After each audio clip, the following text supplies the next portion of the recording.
할렐루야. 오늘도 변함없이 예배의 자리, 말씀과 기도의 자리로 나오신 여러분들을 주님의 이름으로 환영하고 축복합니다. 주님께서 우리와 동행하셔서 우리의 삶의 자리를 인도해 가시는 줄 믿습니다.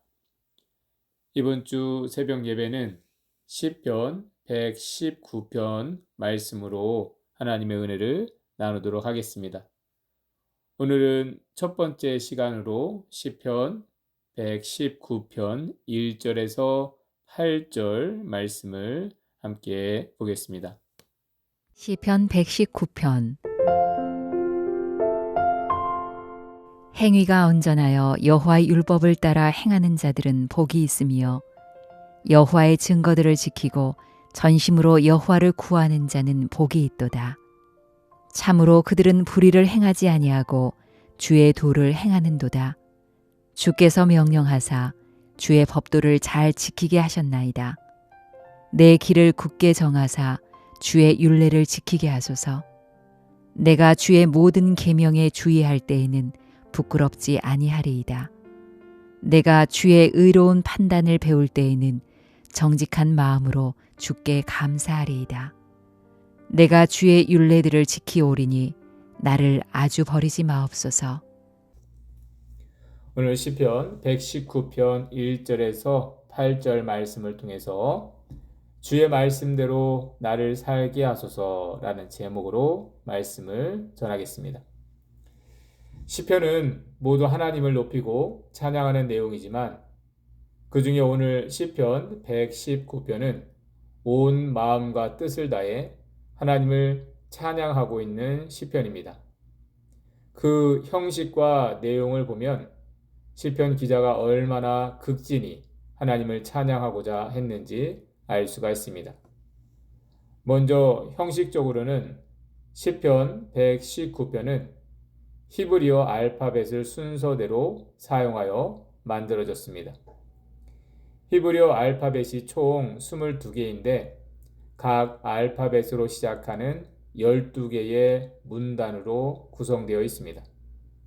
그 의미는 언어가 주어진 목적대로 우리의 모든 말로 하나님을 찬양하기 위함이었습니다. 두 번째 내용적으로는 시편 119편이 총 176절로 되어 있는데 매 구절에 하나님의 말씀을 의미하는 율법, 계명, 증거, 법도 등의 단어들이 다 들어가 있다는 것입니다. 그것은 하나님을 찬양한다는 것은 하나님의 말씀의 권위를 높이는 것이었기 때문입니다. 무엇보다 하나님의 백성들은 하나님의 말씀을 따라 살 때 소망이 있다는 것이 시편 119편의 고백이었습니다.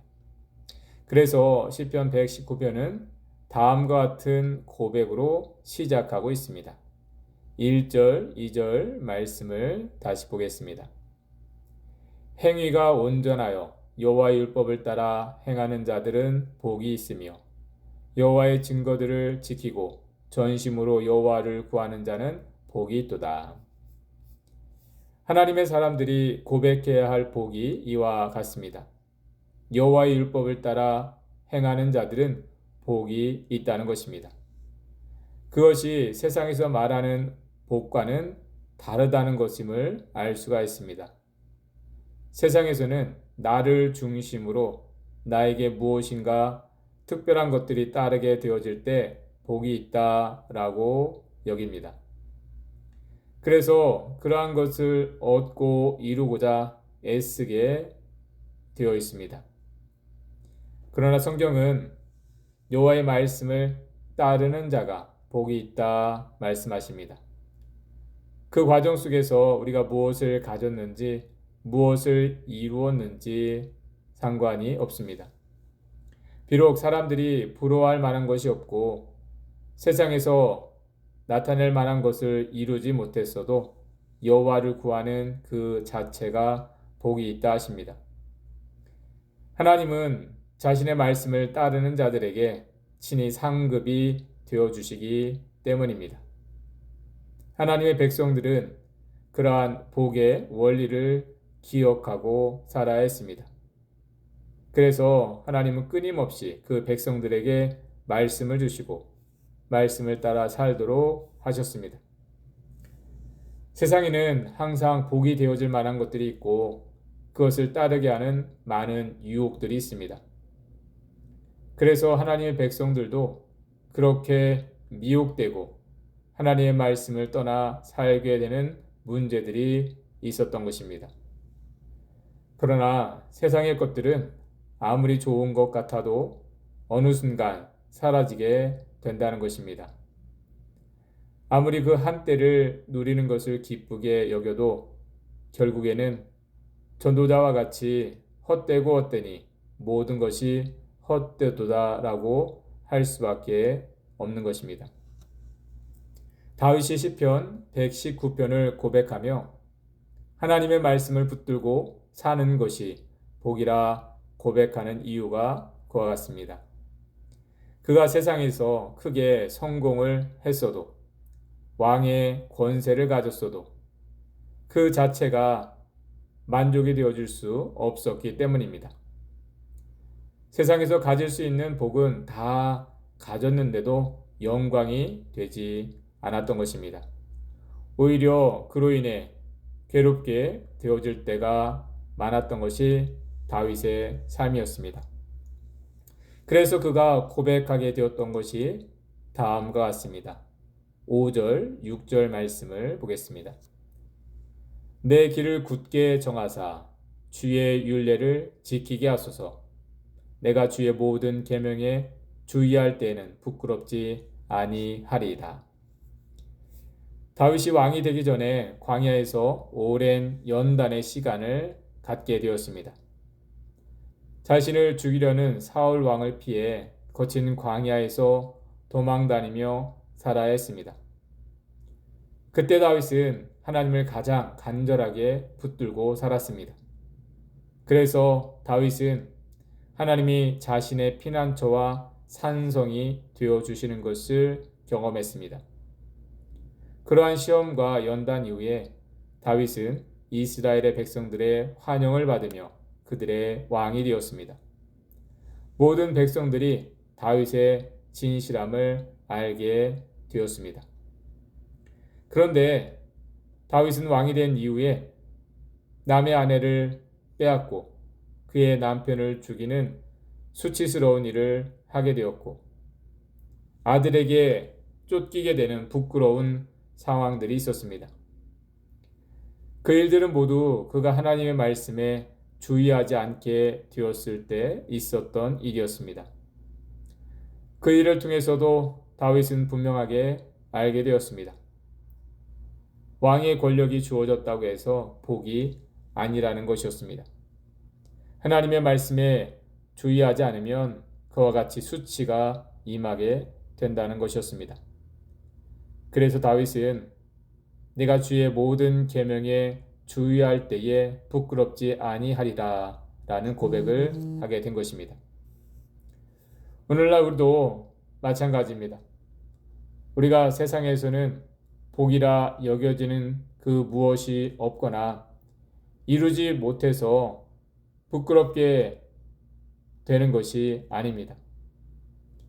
하나님의 말씀을 붙들지 않으면 우리가 부끄럽게 되어지는 것입니다. 우리가 이 땅에 사는 동안에는 그것을 잘 모를 수 있습니다. 오히려 사람들은 세상에서 잘 되지 않은 것, 부와 명예를 얻지 못한 것을 부끄럽게 여길 수 있습니다. 그러나 우리는 곧 알게 될 것입니다. 세상에서 무엇을 가지지 못한 것이 아니라 하나님께 대하여 부유하지 못한 자가 영원히 부끄럽게 된다는 것입니다. 그 일에 대하여 예수님은 우리에게 양과 염소의 비유를 통해 말씀하셨습니다. 우리가 하나님 앞에 서게 되었을 때 우리가 이 세상에서 무엇을 이루고 무엇을 가졌느냐가 아니라 우리가 얼마만큼 하나님의 말씀을 붙들고 살았느냐에 따라 하나님의 나라가 주어지게 된다는 것입니다. 그래서 우리가 구하게 되는 것이 8절 말씀과 같습니다. 내가 주의 율례들을 지키오리니 나를 아주 버리지 마옵소서. 하나님의 말씀의 가치를 아는 자가 고백하게 되는 말씀입니다. 또한 동시에 자신의 연약한 본성을 아는 자들이 간구하는 기도가 그와 같습니다. 어느 순간 하나님의 말씀을 멀리하게 되는 것을 두려워할 줄 아는 것입니다. 그래서 다른 그 무엇보다 말씀을 멀리하는 자가 되지 않게 하기를 간구하게 되는 것입니다. 여러분, 우리 안에 그러한 마음이 있기를 바랍니다. 우리가 말씀을 많이 안다고 하여도 주의하지 않으면, 끝까지 말씀 앞에 겸손하지 않으면 어느 한순간에 우리가 하나님의 말씀에서 멀어지게 될 수도 있다는 것입니다. 우리에게 그러한 시험이 항상 있기에 우리가 더욱 겸손하게 하나님의 말씀을 주목하며 살아갈 수 있기를 바랍니다. 그래서 하나님께서 말씀하신 대로 복을 얻고 소망을 얻고 살게 되는 저와 여러분들 되시기를 주님의 이름으로 축원합니다. 기도하겠습니다. 사랑의 주님, 우리가 하나님 말씀에 귀를 기울이고 말씀을 붙들고 살게 하시니 감사드립니다. 연약한 중에라도 우리가 하나님 말씀 붙들고자 하오니 깨닫는 마음을 더해 주셔서 하나님 말씀의 인도함을 받게 하시고 말씀 안에서 소망을 얻고 위로를 얻고 사는 저희들 되게 하여 주옵소서. 오늘도 이 아침에 먼저 주님 말씀에 귀를 기울이고 나아갑니다. 이 말씀이 우리의 고백이 되게 하셔서 우리가 하나님 말씀대로 소망을 얻고 산 자들로 증거되게 하여 주옵소서. 말씀을 통해서 하나님을 높이고 하나님을 영광스럽게 하는 자들 되게 하여 주옵소서. 오늘도 말씀 가운데 우리와 동행하셔서 하나님의 인도하심을 받는 복된 삶의 자리가 되게 하여 주옵소서. 우리 주 예수 그리스도의 이름으로 감사하며 기도드리옵나이다. 아멘. 함께 기도할 제목입니다. 한 주간 삶의 자리를 위해서 기도하겠습니다. 우리 가정과 일터, 삶의 자리 가운데에 주님께서 함께 하셔서 이 한 주간도 우리가 잘 감당해 갈 수 있도록 기도하시고요. 샬롬교회 모든 성도님들도 이 한 주간 하나님 말씀 붙들고 믿음으로 살아갈 수 있도록 기도해 주시길 바랍니다. 그리고 이 한 주간 우리가 부름받은 자리 기억하고 주님께서 나를 부르셔서 믿음의 자리에 세우셨고 믿음의 중심을 붙들고 가게 하셨음을 기억하고 주님과 동행하며 이 한 주간 잘 감당해 갈 수 있도록 함께 기도해 주시길 바랍니다.